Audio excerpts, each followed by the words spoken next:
السلام عليكم ورحمة الله.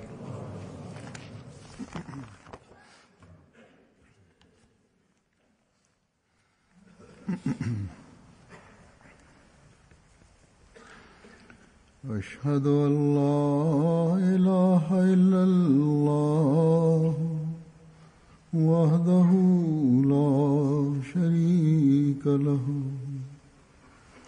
وأشهد أن محمدا عبده ورسوله أما بعد فأعوذ بالله من الشيطان الرجيم بسم الله الرحمن الرحيم الحمد لله رب العالمين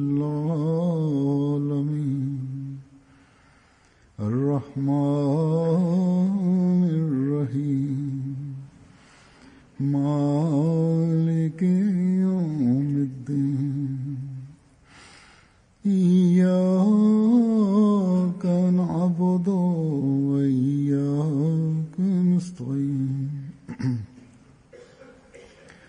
اهدنا الصراط المستقيم صراط الذين أنعمت عليهم غير المغضوب عليهم ولا الضالين.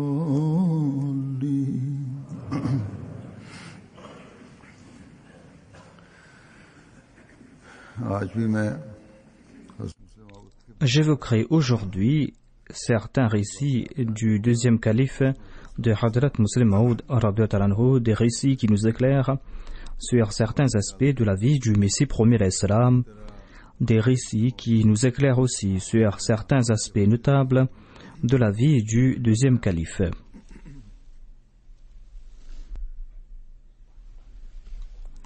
Hazrat Muslim Maud, le deuxième calife, déclare à propos de sa personne: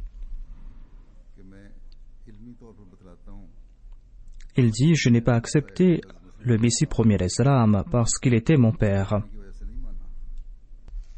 Lorsque j'avais environ 11 ans, j'ai pris la ferme résolution que si, suite à mes recherches, j'ai découvert qu'il est un imposteur, que Dieu nous en préserve, eh bien je vais quitter ma maison. Mais j'ai compris sa véridicité et j'ai grandi dans ma foi. Et quand il est décédé, ma certitude s'est renforcée davantage. Il dit ensuite: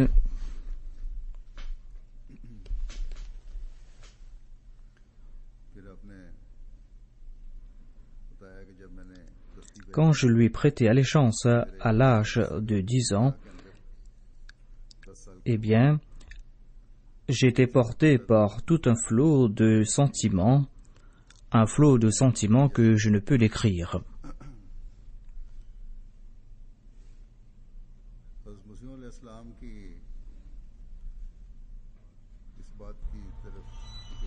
Le Messie premier l'Islam encourageait les autres à prier, et le Messie premier l'Islam encourageait Hadrat Muslim Maud de prier.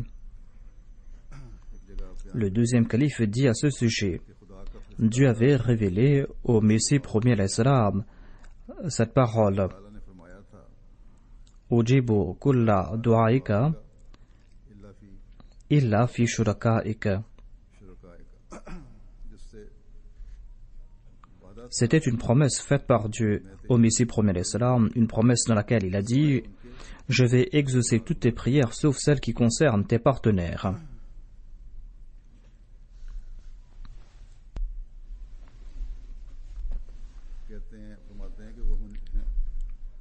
Ensuite, le deuxième calife déclare que, lors du procès intenté par Henry Martin Clark, je n'avais que 9 ans et le Messie premier l'Islam me demandait de prier pour lui.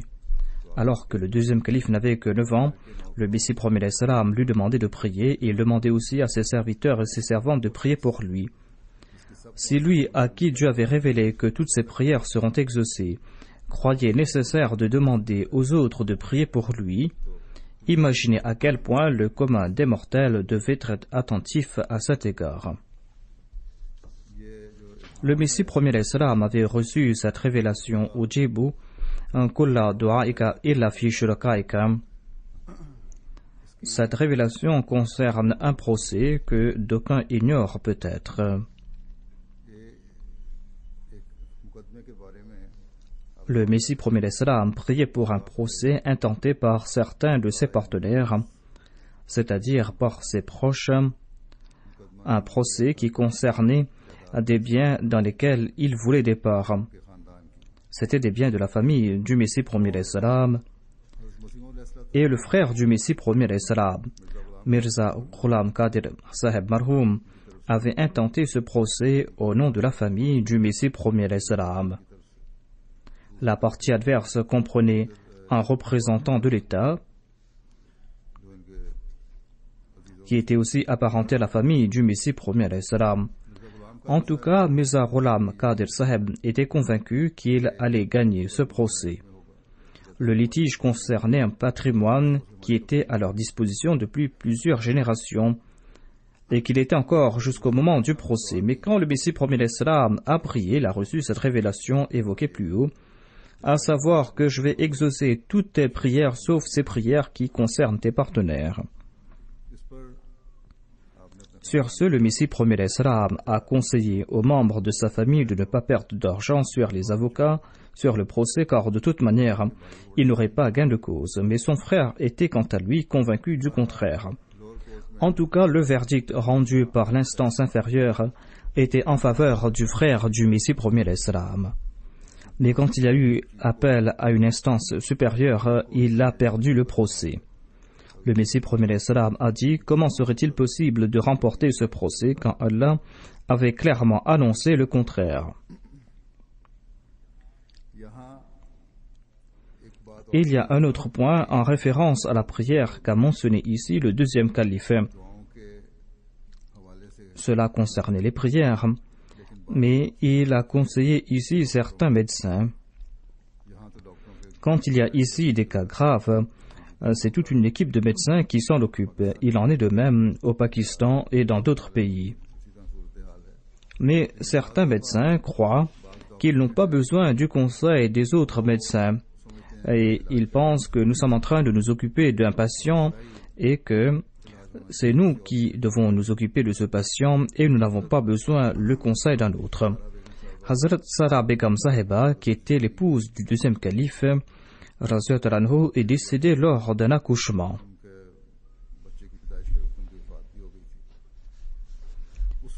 Et c'est dans ce contexte que le deuxième calife, Raziyat al-Anhu, a déclaré que les médecins doivent demander conseil aux autres. Si le médecin traitant l'avait fait dans ce cas, eh bien on aurait pu peut-être sauver une vie.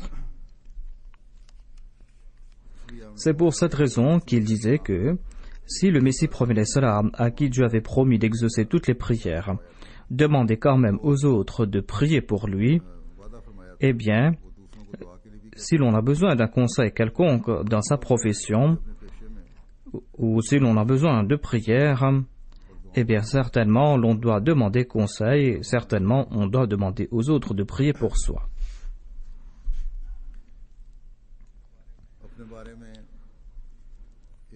Le deuxième calife a mentionné un autre récit. Il a déclaré qu'il avait visité une fois la maison du docteur Mohammed Hussein Shah, maison dans laquelle est décédé le Messie premier l'Islam. Un jour, le docteur Mirza Yaqub Beg était venu informer le Messie premier l'Islam à propos d'une visite d'un ancien juge hindou. Le Messie premier l'Islam a dit à Mirza Yaqub Beg que je suis malade, mais Mahmoud aussi est malade, mais je suis plus inquiet pour Mahmoud, traitez-le avec beaucoup de soin. Il avait oublié sa propre personne, sa propre maladie, et il s'était soucié de son fils qui allait être le Muslim Maud, le réformateur promis.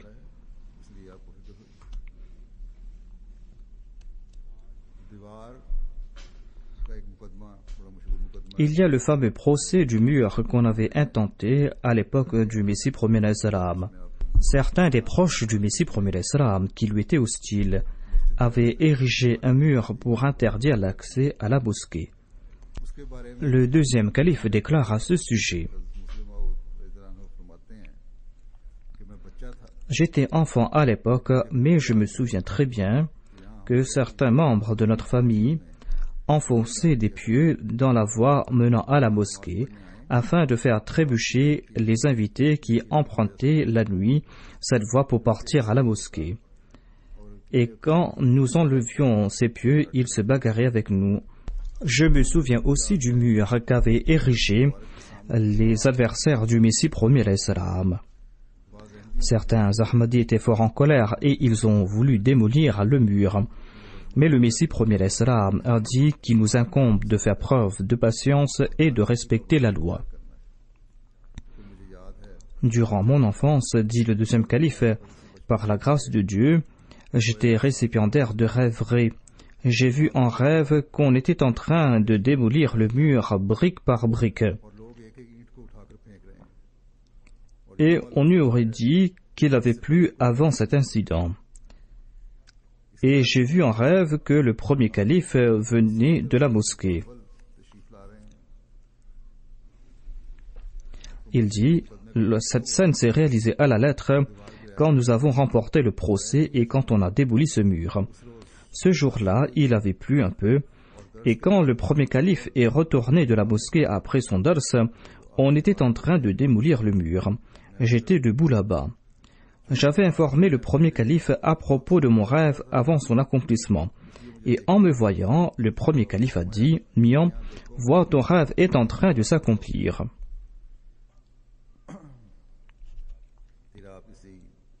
Il raconte qu'à la même époque, au cours de la vie du Messie premier salam, ses ennemis avaient scellé la porte de la mosquée. Et le Messie premier salam avait fait placer des rideaux dans sa maison et faisait traverser les fidèles par sa maison pour les mener vers la mosquée. D'autres passaient par le toit en faisant un grand détour. La voie était fermée pendant 1 an ou pendant quelques mois. Par la suite, il y a eu un procès et Allah a fait en sorte que l'on ait démoli le mur. Aujourd'hui, ceux qui partent à Qadian maintenant peuvent voir par la grâce d'Allah qu'il y a des rues très larges. Le deuxième calife raconte comment le Messie premier salam consolait les enfants. Le deuxième calife déclare que je me souviens durant mon enfance que quand ma mère était en colère contre moi, elle disait « sa tête est très petite », c'est-à-dire la tête du deuxième calife. Je me souviens, dit le deuxième calife, que le Messie premier salam répondait « ce n'est pas grave ». Il y a un avocat du nom de Rotikon qui était très fameux dans le pays tout entier pour ses aptitudes. Sa tête a lui aussi été très petite. Il dit, avoir une grosse tête ne signifie pas que l'on est forcément intelligent. Celui qui prive ses enfants de connaissance et de discernement, eh bien, même si la tête de son enfant est gros, eh bien, cet enfant ne sera pas intelligent. Celui qui n'a pas assez de matière grise pour comprendre l'importance de Dieu et de son prophète, pour comprendre le Coran, comment pourra-t-il acquérir la connaissance? Ainsi, ce qui est essentiel, c'est de comprendre les commandements de Dieu et de son prophète, sallallahu alayhi wa sallam, de méditer dessus et de comprendre aussi leur personne, de comprendre le Saint-Coran. C'est grâce à cette vérité que l'on pourra s'éclairer. En ce qui concerne la fidélité envers l'État, le deuxième calife déclare que lorsque j'étais tout enfant et lorsque j'étais arrivé à l'âge du discernement, j'ai entendu le Messie premier salam dire que l'on doit être fidèle envers l'État et il a donné des ordres à ce sujet. Et il était très strict à ce sujet. Et il y a eu des dissensions entre moi et mes amis, et même entre moi et certains leaders de la Jamaat. Il y a certaines personnes qui aiment faire des débats à ce sujet en disant que nous ne devons pas accepter tel ordre de l'État. On ne doit pas obéir à l'État si l'État vous empêche de mettre en œuvre les pratiques de la charia. Ensuite, le deuxième calife déclare que le Messie premier salam a déclaré « L'État britannique est une bénédiction de la part de Dieu ». Cela ne veut pas dire que la nation anglaise est très vertueuse et qu'ils sont proches des enseignements de l'islam. Il y a parmi eux des personnes cruelles, des usurpateurs, des pécheurs et des gens qui s'empêtrent dans tous les maux. Et on trouve pareils gens parmi d'autres nations. Il y a de bonnes personnes parmi cette nation et il en trouve aussi dans d'autres nations. La chose qui est miséricorde pour nous est que cet État ne s'immisce pas dans les affaires des individus et dans les libertés individuelles. Et là où l'État ne s'immisce pas dans ces libertés individuelles, nous avons l'occasion d'établir les enseignements de l'islam. Ainsi, c'est une grâce de Dieu que Dieu a placé ce peuple sur nous. C'était à l'époque de l'Inde britannique. Il a déclaré que cet État ne s'immisce pas dans les affaires des individus. Quelques jours de cela, il y a eu la conférence sur la paix ici au Royaume-Uni. Et il y a un journaliste qui m'a dit que la situation est la même ici. Je lui ai dit que, ici, l'État ne s'immisce pas dans les affaires individuelles, dans les affaires des individus, et on ne peut pas dire que la situation est la même qu'au Pakistan et qu'il y a des restrictions sur les Ahmadis. En tout cas, il déclare que si nous étions sous un régime nazi ou fasciste, eh bien, il se peut que ces derniers soient meilleurs que les Anglais dans certains domaines. Il se peut qu'il y ait des gens qui soient plus justes et qui aient une plus grande crainte de Dieu, mais ils n'auraient pas donné autant de liberté individuelle que les Anglais. En tant que personne, il se peut qu'elles soient de très bonnes personnes, mais elles auraient été nuisibles pour la communauté. C'est-à-dire, s'il était question de certaines relations personnelles, ils auraient été très bons, mais ils auraient été nuisibles en ce qui concerne la communauté. Tant que l'État islamique n'a pas été établi, on serait limité dans l'application de la loi islamique. Et nous ne pourrons pas appliquer nombre de préceptes de l'islam. C'est pour cette raison que le Messie promet l'islam a déclaré que l'État britannique est une miséricorde. Il y a certaines personnes qui disent que le Messie promet l'islam a été planté par les Anglais, mais le Messie promet l'islam les a loués parce qu'ils ont accordé cette liberté et il a fait les éloges de cette nation. Il ne voulait pas dire que les Anglais étaient plus justes que les autres. Il se peut que d'autres États soient plus justes que les Anglais. Ils sont louables tout simplement parce que ce peuple a accordé la liberté individuelle aux individus et ne s'immisce pas dans les affaires des individus. En ce qui concerne le djihad par la plume, le Messie promet l'islam a déclaré que les prophètes sont très reconnaissants. Ils sont reconnaissants pour la moindre des choses. Lorsque le Messie promet l'islam publie ses ouvrages, eh bien, en dépit du fait qu'il ne dormait pas plusieurs nuits en raison de ses livres, mais lorsque une personne lui apportait une épreuve pendant la nuit, il se levait lui-même en personne pour aller prendre l'épreuve, qu'il devait reviser. Il partait lui-même en personne et il ne cessait de dire « Jazakumullah ahsan al-jaza ». Il s'est dit que ces personnes ont dû beaucoup souffrir, qu'Allah récompense ces personnes, alors que lui-même il passait des nuits blanches. À plusieurs reprises, je l'ai vu en train de travailler pendant la nuit, et je me suis endormi alors qu'il travaillait. Lorsque j'ai ouvert les yeux, il était toujours en train de travailler jusqu'au matin. C'est vrai que les autres travaillaient aussi pour la cause de Dieu, mais le Messie promet l'islam ressentait leur peine et leurs efforts parce que le prophète de Dieu est toujours très reconnaissant.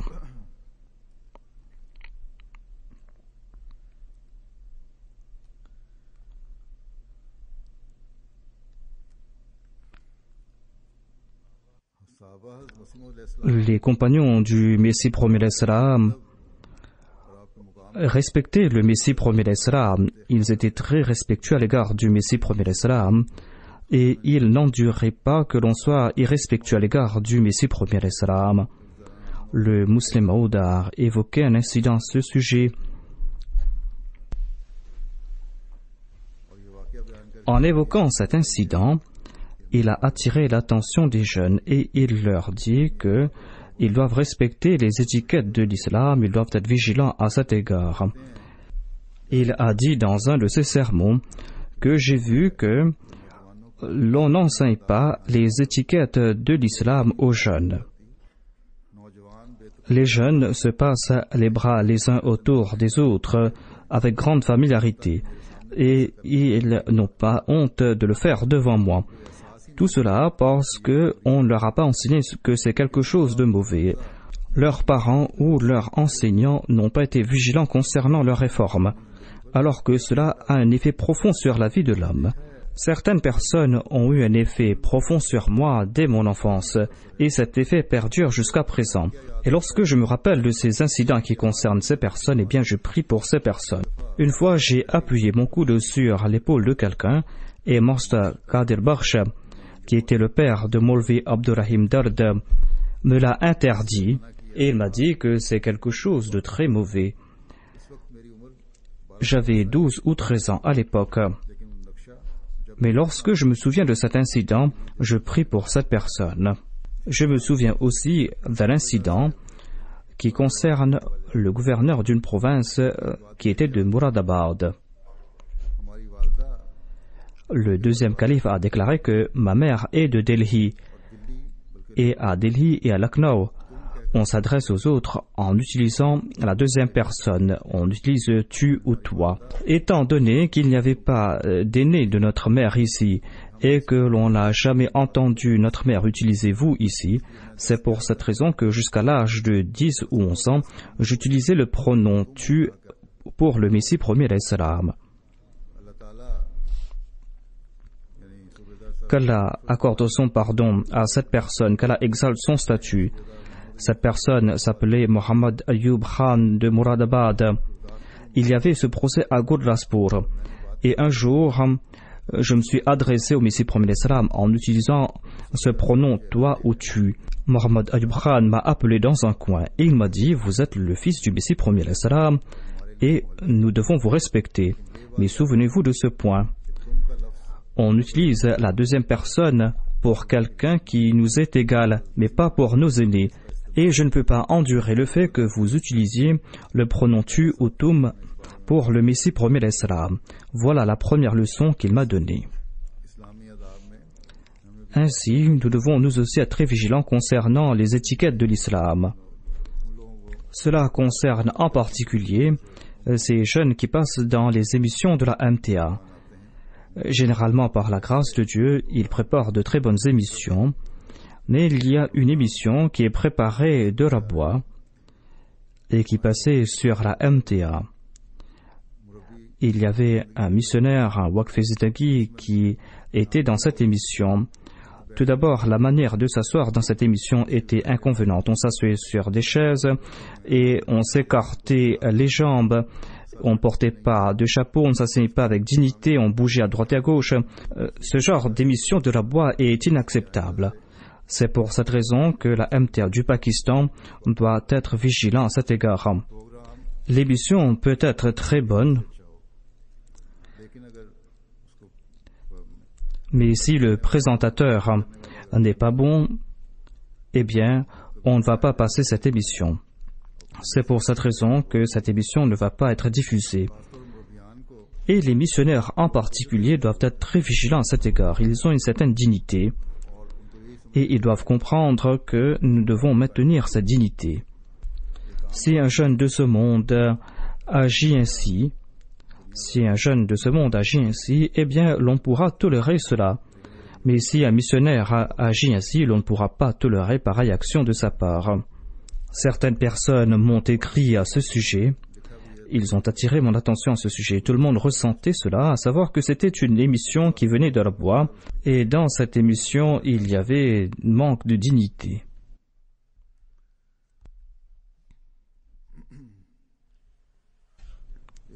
Hazrat Muslim Maud a rapporté un incident de son enfance. Il a dit que durant mon enfance, je participais dans des sports, je jouais au football. Ensuite est venu à Qadian certaines personnes qui jouaient au cricket et ils ont préparé une équipe de cricket. Hazrat Muslim Maud a dit qu'un jour ils sont venus me voir et ils m'ont dit « Va dire au Messie premier salam de venir jouer au cricket ». Je suis parti voir le Messie premier salam. Le Messie premier salam était en train d'écrire un livre. Lorsque je lui ai dit le but de ma venue, il a posé sa plume et il m'a dit « Ta balle à toi ne va pas sortir de ton terrain de jeu. Mais moi je suis en train de jouer ce cricket dont la balle va atteindre les 4 coins du monde. Est-ce que sa balle à lui n'a pas atteint les 4 coins du monde?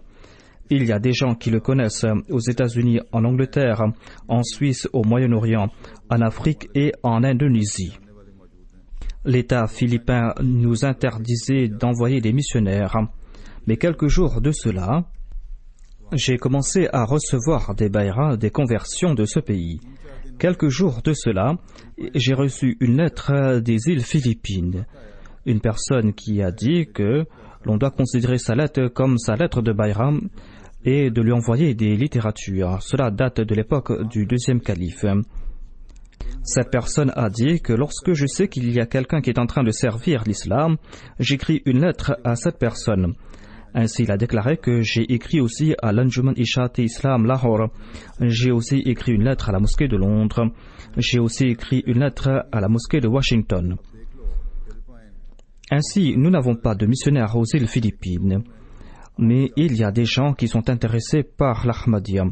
Voilà cette balle qu'a envoyé le Messie premier salam de Qadian. Cette balle qui a atteint les 4 coins du monde. Aujourd'hui, cela nous étonne plus d'une fois. Voyez comment le Messie premier salam est en train de faire connaître le Messie premier salam aux autres. J'ai déjà évoqué différents incidents à ce propos, comment Dieu a fait connaître le Messie premier salam lui-même à certaines personnes. Il y a certaines personnes qui ont vu la photo du Messie premier salam et qui l'ont reconnu, ou qui ont reconnu les califes en voyant leur photo, en disant « Voilà les personnes qui nous ont donné le message de l'islam ».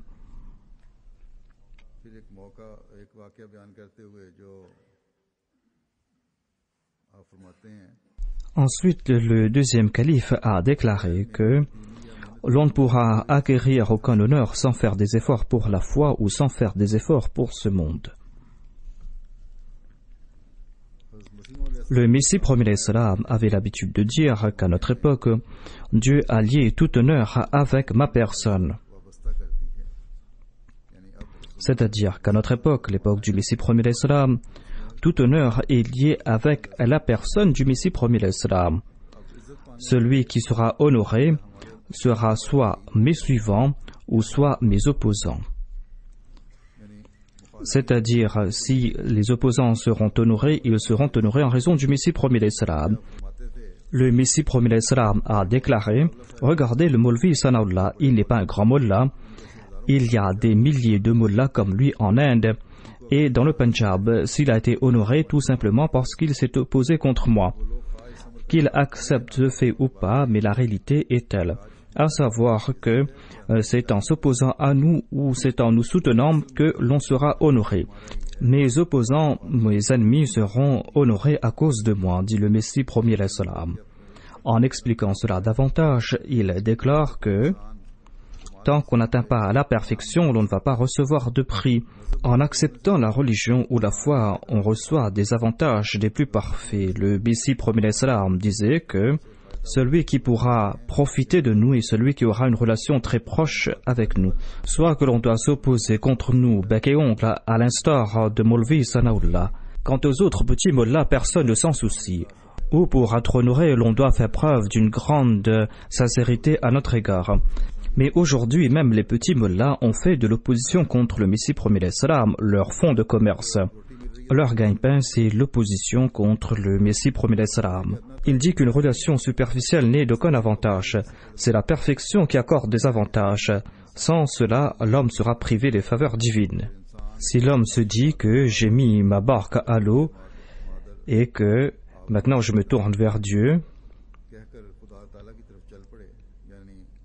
s'il se dit que j'ai mis ma barque à l'eau, et maintenant, quelles qu'en soient les conséquences, je me tourne vers Dieu, s'il se tourne vers Dieu en agissant ainsi, eh bien, il sera traité comme ses devanciers.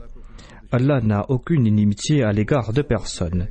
L'essentiel, c'est que l'homme doit se consacrer entièrement à Dieu, il doit se prosterner devant son seuil, et il va tout acquérir de la part de Dieu.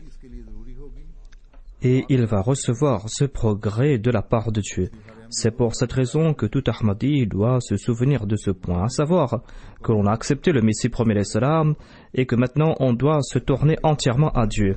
Le deuxième calife dit que si vous vous mettez devant le feu, eh bien, vous serez chaud, vos mains, vos visages, vos pieds seront chauds. Eh bien, comment se peut-il qu'une personne ait tout abandonné pour la cause de Dieu, qu'il se place devant Dieu et que Dieu ne se manifeste pas en sa personne? Quand on place le fer dans le feu, ce fer ressemble au feu, même si le fer n'est pas le feu. Il en est de même de ces personnes qui sont proches de Dieu. Ils sont traités différemment. Et Allah les fait porter le manteau de Kun Fayakun. Et les sots les considèrent comme Dieu, alors qu'ils ne sont que des personnes qui reflètent les attributs de Dieu. Ainsi, si l'on désire profiter de Dieu, la méthode à suivre, c'est de se consacrer entièrement à Dieu. Si des nations entières agissent ainsi, eh bien ils vont profiter de grandes faveurs divines et ils remporteront le succès dans chaque domaine. Voilà comment doit agir notre Jamaat. Mais nombre de personnes se contentent de simples paroles. Alors que l'on doit éprouver pour Dieu un amour naturel, l'on ne doit pas se contenter de faire de simples déclarations, des déclarations fausses, car le mensonge et l'amour de Dieu ne peuvent pas se tenir au même endroit. Le mensonge, c'est les ténèbres, et l'amour de Dieu, c'est la lumière. Ténèbres et lumière ne peuvent coexister. J'attire votre attention à ce sujet. Je vous dis que, en ayant prêté allégeance aux mains du Messie premier l'Islam, nous devons nous distinguer des autres. Nous devons grandir dans notre foi en Dieu, dans cette certitude que nous avons en Dieu. Nous devons nous distinguer des autres. Et nous devons nous distinguer des autres dans nos ibadats, dans nos actes d'adoration. Et nous allons devoir faire de notre mieux pour atteindre les sommités dans ces domaines. Et nous devons aussi nous distinguer des autres dans ce domaine. Nous devons nous distinguer dans nos excellences morales. Nous devons être des exemples dans le respect des lois. Ainsi, dans chaque domaine, les Ahmadis doivent se distinguer des autres. Cela est important et c'est là que nous allons profiter de cette allégeance que nous avons prêtée aux mains du Messie premier l'Islam.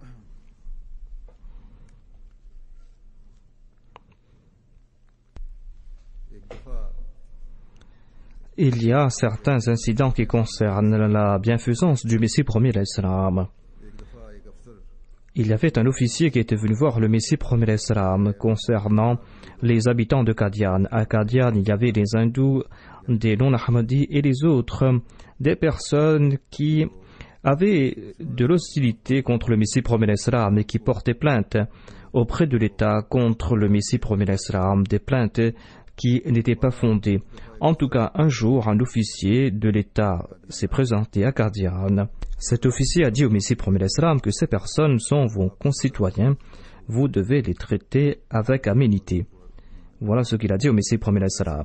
Il y avait là-bas un certain Boudécha, et le Messie premier l'Islam a dit à cet officier, demandez à Boudécha, a-t-il jamais laissé passer une occasion pour tenter de me nuire? Toutes les fois que l'occasion s'est présentée à lui, il a tout fait pour causer le plus grand tort à ma personne. Et demandez-lui, moi ai-je raté une occasion pour lui accorder quelque faveur? Toutes les fois que l'occasion s'est présentée, je lui ai couvert de faveurs. Et Boudécha avait la tête baissée, il n'a rien dit. C'est là un très grand exemple des qualités du Messie premier l'Islam. Ainsi, les membres de notre Jamaat doivent eux aussi être des exemples en matière de ces excellences. Il faut que l'on soit intègre et même si l'on n'a rien à la maison, on ne doit pas placer sa main dans la caisse de la communauté. Et l'on doit être très aimable afin que ses propos aient de l'effet sur les cœurs des autres. Hazrat Muslim Maud nous explique que lorsqu'on est habitué avec une situation pénible, eh bien l'on ne souffre plus dans cette situation. Cette situation pénible n'est plus source de souffrance parce qu'on est habitué avec pareille situation. Il a dit, j'ai entendu le Messie promet l'Islam répéter cette parole à maintes reprises. Il a déclaré qu'il y a deux types d'épreuves qui viennent de la part de Dieu. Il y a les épreuves de la première catégorie. Dans ces épreuves, l'homme a le choix de trouver des solutions pour qu'il ne souffre pas, pour qu'il ne soit pas incommodé. Et le deuxième calife a cité certains exemples. Il a déclaré que les ablutions est une épreuve lorsqu'il fait très froid, lorsqu'il y a un vent glacial et lorsque l'on souffre avec la moindre brise. On ne peut pas imaginer ceci ici en Angleterre. Partout il y a de l'eau chaude, mais s'il n'y a pas d'eau chaude, s'il fait froid, si l'on doit sortir pour ces ablutions, on peut imaginer cette souffrance. Il dit que l'homme reçoit l'ordre de faire ses ablutions avant la prière. Mais lorsque c'est l'heure de la prière, il n'y a pas d'eau chaude, ou dans nombre de cas, on peut trouver de l'eau chaude, mais l'eau chaude n'est pas prête. Et des fois, on ne trouve même pas d'eau chaude, on doit utiliser une eau glaciale. On doit faire ses ablutions avec cette eau glaciale. Il a dit, c'est là une épreuve qui vient de la part de Dieu. Mais il a déclaré que pour cette épreuve, l'homme a le choix de trouver des solutions. Il a cette permission de chauffer l'eau pour ses ablutions. Ainsi, c'est une épreuve volontaire. Et il y a d'autres exemples que l'on peut présenter de ce genre. C'est une épreuve qui vient de la part de Dieu et l'homme a le choix d'utiliser l'eau chaude pour ses ablutions. Et si il n'y a pas de feu chez lui, il peut en prendre de chez son voisin et il peut aussi porter des vêtements chauds après avoir fait ses ablutions avec de l'eau chaude afin qu'il ne ressente pas le choix. Il y a aussi des hammams dans les mosquées et ceux qui n'ont pas d'eau chaude chez eux peuvent trouver de l'eau chaude dans la mosquée. On peut imaginer cela dans les pays moins développés. Certains d'entre vous, les aînés qui sont ici, peuvent imaginer cela. Ceux qui sont nés ici ne peuvent pas imaginer cela parce que partout ici, il y a de l'eau chaude. Mais nombre d'entre nous savent quelle est la situation au Pakistan, en Inde, lorsqu'il fait très froid. Ensuite, il a dit que s'il n'y a pas d'eau chaude dans la mosquée, eh bien quelqu'un peut faire sortir de l'eau d'un puits. C'est ainsi qu'il pourra se protéger du froid, car en hiver, l'eau du puits est plus chaude. S'il n'a pas d'autre moyen, c'est ainsi qu'il pourra enlever ses difficultés. Ensuite, Allah a déclaré que vous devez vous lever le matin pour accomplir la prière du matin. Se lever le matin pendant l'hiver est quelque chose de très difficile. Mais si l'homme a à sa disposition divers moyens, il pourrait ne pas ressentir ces difficultés. Par exemple, s'il a l'habitude d'accomplir la prière tahajjud, il pourra à l'heure de la prière tahajjud fermer la porte de sa chambre afin que sa chambre soit chaude, afin que le vent glacial ne pénètre pas dans sa chambre. Et lorsqu'il va partir pour la prière du matin, il pourra porter un manteau, il pourra se couvrir d'une couverture. Et quant à celui qui est pauvre, il peut porter un manteau qui est tout déchiré, pourra se protéger du froid. Et quant à celui qui est très pauvre, qui ne possède pas de manteau, de couverture, il ne va pas s'ouvrir parce qu'il a l'habitude d'endurer le froid. Et la loi de Dieu stipule que lorsque l'homme est habitué avec une situation, il ne souffre pas. Nous avons vu pareille personne au Pakistan, alors que nous portons des vêtements chauds. Ces pauvres, quant à eux, portent des vêtements ordinaires et ils ne portent même pas de chaussettes et ne ressentent pas le froid, tout simplement parce qu'ils en ont l'habitude. Ensuite, le deuxième calife a dit qu'il y a ces femmes qui travaillent là où on est en train de brûler du bois ou du charbon, et ces femmes peuvent attraper des braises ardentes avec les mains sans que cela ne les brûle. Et quant à nous, nous ne pouvons même pas nous approcher de ces braises ardentes. Ainsi, lorsqu'on est habitué avec une situation, l'on n'est pas incommodé. C'est pour cette raison que tout d'abord, l'on doit endurer ces souffrances, si l'on doit endurer ces souffrances pour la cause de Dieu, eh bien, on doit endurer cela. Et si l'on peut trouver une solution, eh bien, on peut chercher une solution pour que l'on ne soit pas incommodé et l'on doit mettre en pratique les commandements de Dieu. Si on n'arrive pas à trouver de solution, eh bien, on doit s'habituer à cette situation et l'on doit suivre ces commandements de Dieu. Et lorsqu'on sera habitué, eh bien, l'on ne sera plus incommodé par ces situations. Le deuxième calife n'a pas mentionné la deuxième catégorie des épreuves, mais je vais citer un écrit du Messie promet l'Islam dans lequel il a évoqué la sagesse derrière les épreuves. Le Messie promet l'Islam a déclaré: Dieu a le pouvoir de ne pas laisser souffrir ses serviteurs.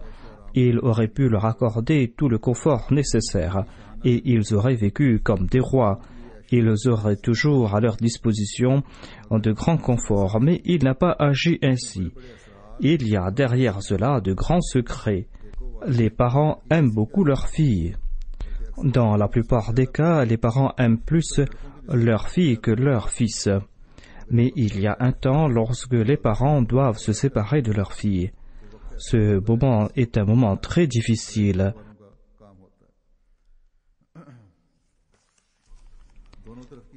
La situation des parents et des filles est très difficile. Les parents et la fille, tous deux pleurent. La fille a vécu en cet endroit pendant 15 ou 14 ans. En fin de compte, elle va devoir quitter cet endroit. C'est une situation des plus pénibles. C'est une situation des plus cruelles. Mais la fille possède certaines qualités qui vont se manifester lorsque la fille va partir chez ses beaux-parents et chez son mari, et cette situation sera source de bénédiction pour les deux familles. Il en est de même pour les hommes de Dieu. Tant qu'ils ne passent pas par des épreuves, ils ne manifestent pas leurs qualités. Nous aimons présenter les excellences du saint prophète Mohammed paix soit lui, et nous sommes très fiers de cela. Tout cela est parce que le saint prophète Mohammed paix soit lui est passé par ces deux phases au cours de sa vie. Sinon, nous n'aurons pas pu évoquer ses excellences, c'est-à-dire il a vécu une période de confort et de difficulté. Ne méprisez pas cette période de souffrance, parce que cette période de souffrance attire le plaisir de Dieu et sa proximité. Pour mériter ces plaisirs des hommes de Dieu, il faudra se séparer des bas plaisirs de ce bas monde. Pour mériter la proximité de Dieu, il est essentiel que l'on passe par ces souffrances et que l'on soit reconnaissant envers Dieu. Et tous les jours, l'on doit accepter une nouvelle mort. Lorsque l'homme se sépare de ses plaisirs de ce bas monde, lorsqu'il invite une mort sur cette vie, c'est là qu'il reçoit une vie qui ne s'arrête jamais et par la suite, il ne mourra jamais. Voilà en bref le sens ou la sagesse derrière les épreuves. Hazrat Muslim Maud a déclaré que lorsque j'avais 9 ou 10 ans, j'étais en train de jouer un jour avec un élève. Il y avait un livre dans une armoire, un livre qui datait de l'époque de mon grand-père. Nous avions étudié de nouvelles matières et lorsque j'ai ouvert ce livre, j'ai lu que l'ange Gabriel ne descendra pas. J'ai dit à mon ami que c'est faux. L'ange Gabriel descend sur mon père. Ce garçon a dit que non, l'ange Gabriel ne descend pas. C'est écrit dans les livres et nous avons discuté. Nous sommes partis voir le Messie premier alayhi salam. Et nous avons présenté notre point de vue au Messie premier alayhi salam. Le Messie premier alayhi salam a dit que ce qui est écrit dans les livres est faux. L'ange Gabriel descend toujours. Ensuite, le deuxième calife a évoqué un incident de son enfance, un incident de la sottise de l'enfance. Il a dit que lorsque je m'en souviens, des fois j'en ris, des fois j'en pleure. C'est l'incident pour lequel j'ai un grand estime. Je suis fier de plusieurs incidents au cours de ma vie, et parmi ces incidents, il y a cet incident de la sottise de mon enfance. Une nuit, à l'époque du Messie premier l'Islam, nous étions en train de dormir à l'extérieur parce qu'il faisait très chaud. Il y a eu des nuages dans le ciel et il y a eu des tonnerres qui étaient terribles. Et la foudre a frappé une région quelconque autour de Qadian. Mais le tonnerre était si fort que toute personne de Qadian croyait que la foudre a fait frapper leur maison. Et c'est pour cette raison que tout le monde est parti à l'intérieur. Lorsque le tonnerre a retenti, nous sommes nous aussi partis à l'intérieur. Je me souviens de cette scène. Lorsque le Messie promet le salam partait à l'intérieur, j'ai placé mes 2 mains sur sa tête en me disant que si la foudre va frapper, eh bien la foudre va me frapper moi et non pas le Messie promet le salam. J'ai ri de cette action plus tard. C'était grâce à lui que je serais protégé de la foudre et je n'aurais pas pu moi protéger le Messie promet le salam de la foudre. Ensuite, Hazrat Muslim Maud a évoqué le décès de Maulvi Abdul Karim. Il a dit qu'en 1905, Maulvi Abdul Karim est tombé gravement malade. J'avais 17 ans et j'étais toujours insouciant à l'époque. Maulvi Saheb était tombé malade et moi, je jouais à l'extérieur. Je me souviens que d'un seul jour où j'ai porté de la soupe à Maulvi Abdul Karim, jamais je ne suis parti lui demander de ses nouvelles. Je croyais à l'époque que Maulvi Saheb n'allait pas mourir. Je me disais qu'il allait mourir après le Messie promet le salam. Maulvi Abdul Karim était une personne irascible. Je n'avais pas étudié beaucoup de choses auprès de lui, sauf quelques pages des 1001 nuits. Je n'avais pas de grande relation avec lui. Mais à l'époque, il y avait ce débat. Qui était l'ange droit et l'ange gauche du Messie promet le salam? D'aucuns disaient que Maulvi Abdul Karim était l'ange droit du Messie promet le salam et d'aucuns disaient que c'était le premier calife qui était le bras droit du Messie promet le salam. J'étais jeune, je ne pouvais pas réfléchir et en raison de l'amour qu'éprouvait le premier calife pour moi, j'étais parmi les supporters de Maulvi Nuruddin. Une fois, j'ai posé la question au Messie promet le salam et il était d'accord avec moi. C'est-à-dire que le premier calife était plus proche du Messie promet le salam. Ainsi, je n'avais pas de grande relation avec Maulvi Abdul Karim. Sauf que j'aimais écouter ses discours et je faisais les éloges de ses discours. Et parce qu'il était un suivant du Messie promet le salam. Mais lorsque j'ai entendu la nouvelle de son décès, il y a eu un grand changement en moi. Cette nouvelle m'a frappé comme de la foudre. Lorsque j'ai entendu la nouvelle de sa mort, j'ai pas pu endurer cela. Je suis parti dans ma chambre, j'ai fermé la porte. Je me suis allongé tel un cadavre sur mon lit et il y avait des larmes dans mes yeux. Ce n'étaient pas des larmes, c'était une fleuve. L'éphémérité de ce bas monde, l'amour de Maulvi Saheb pour le Messie promet le salam et ses services pour le Messie, tout cela passait devant mes yeux. Je me disais qu'il avait beaucoup accompli pour le Messie promet le salam. Il a beaucoup fait pour le Messie promet le salam. Maintenant, le Messie promet le salam sera très peiné. Et ensuite, il y avait ces larmes qui ne cessaient de couler. Ce jour-là, je n'ai pas mangé, je n'ai pas pu manger, je n'ai pas pu arrêter mes larmes. Et en voyant mon état déplorable, le Messie promet le salam était fort étonné. Et il a demandé « Que s'est-il passé avec Mahmoud ?» Il n'a pas de grande relation avec Maulvi Abdul Karim.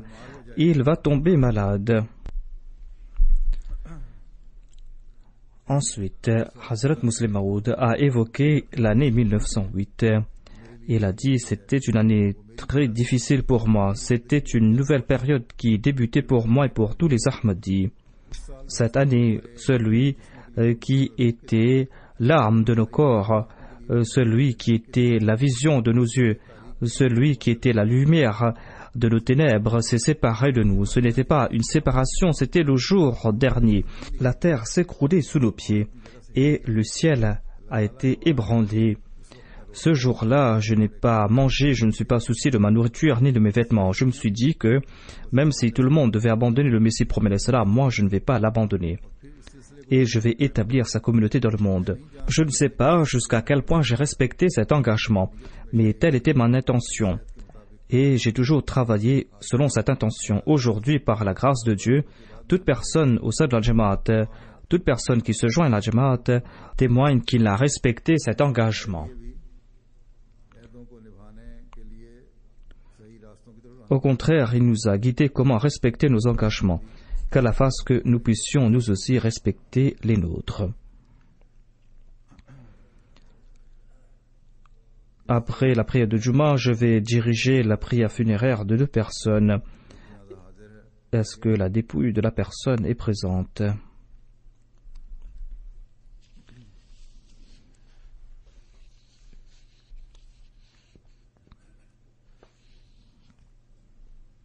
Il y aura la prière funéraire de Mokarama Suyera Begum Sahiba, épouse de Chaudhry Abdurrahim de Multan. Elle habitait à Manchester au Royaume-Uni. Elle est décédée le 11 novembre dernier à l'âge de 77 ans. Inna lillahi wa inna ilayhi raji'un. C'était une dame très pieuse qui était très reconnaissante. Elle était moussia par la grâce de Dieu. Elle a laissé derrière lui 6 fils et 4 fils. Un de ses fils, Abdul Matin, est le Zayman Sarullah de Manchester, et une de ses filles est la Sadal Lajna de Manchester. Je vais diriger sa prière funéraire, qu'Allah exalte son statut et qu'Allah fasse que ses enfants puissent marcher sur ses pas.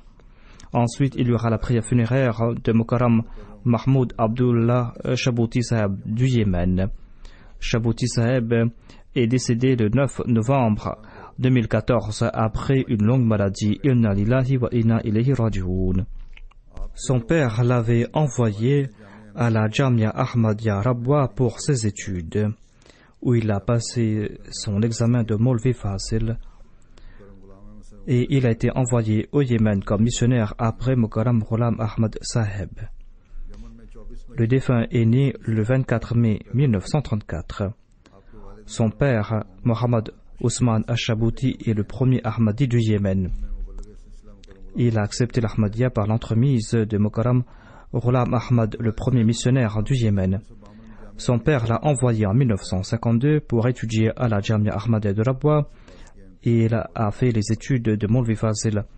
Il était le premier Ahmadi à passer cet examen de Maulvi Fazil. Ensuite, il a complété ses études de Shahed à la Jamia, et ensuite, en 1960, il est retourné au Yémen. Mais avant de retourner, son père lui a dit de se marier à Rabwa.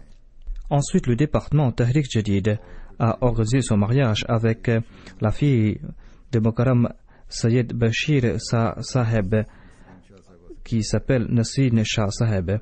Elle est apparentée avec le docteur Sayyid Abdul Sattar Shah.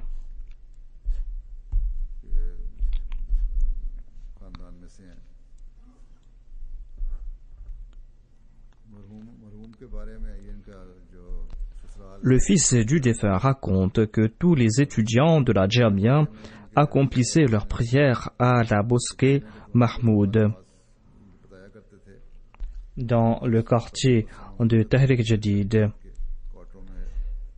et Shabouti Saheb accomplissait sa prière à la mosquée Mubarak, et il partait faire la marche avec Sahebzada Mirza Bashir Saheb. Il y avait Ousmane Chini Saheb et Abdul Wahab Adam Saheb qui les accompagnaient parmi les étudiants de la Jamia. Au début des années 70, il a travaillé comme missionnaire au Yémen. Mais lorsque le Yémen a eu son indépendance du Royaume-Uni, les communistes se sont établis au Yémen et ils ont mis fin à toute activité religieuse.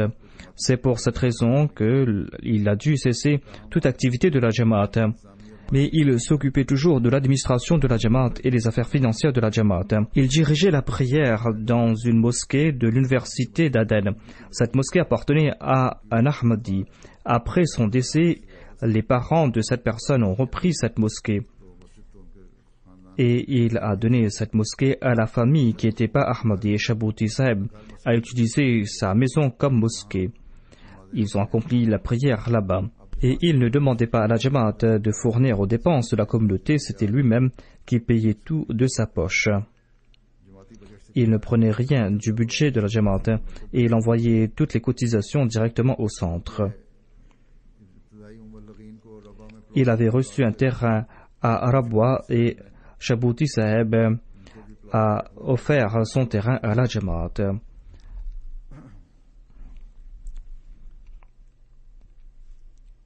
Tout comme je l'avais dit à propos d'Abdul Wahab Adam Saheb, lui aussi il avait offert son terrain à la Jamaat.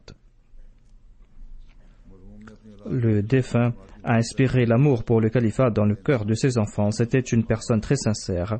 Elle m'avait rencontré et il traitait très bien tous ses parents, qu'ils soient Ahmadi ou pas.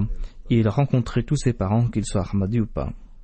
Il laisse derrière lui Sayyida Nassim Shah Sahiba et laisse derrière lui aussi 5 fils et 12 petits-enfants. Un de ses fils est au Canada et un de ses fils, Nasir Ahmad Saib, se trouve ici. Qu'Allah exalte le statut du défunt et qu'il fasse que ses enfants puissent marcher sur ses pas.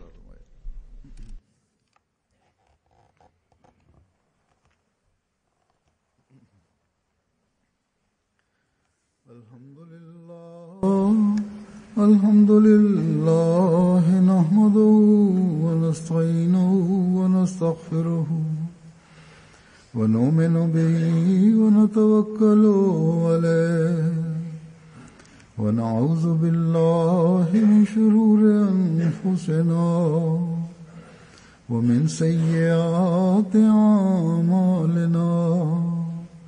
من يهده الله فلا مضل له ومن يضلل فلا هادي له ونشهد أن لا إله إلا الله ونشهد أن محمدا عبده ورسوله عباد الله رحمكم الله إن الله يأمر بالعدل والإحسان وإيتاء ذي القربى وينهى عن الفحشاء والمنكر والبغي يعظكم لعلكم تذكرون اذكروا الله يذكركم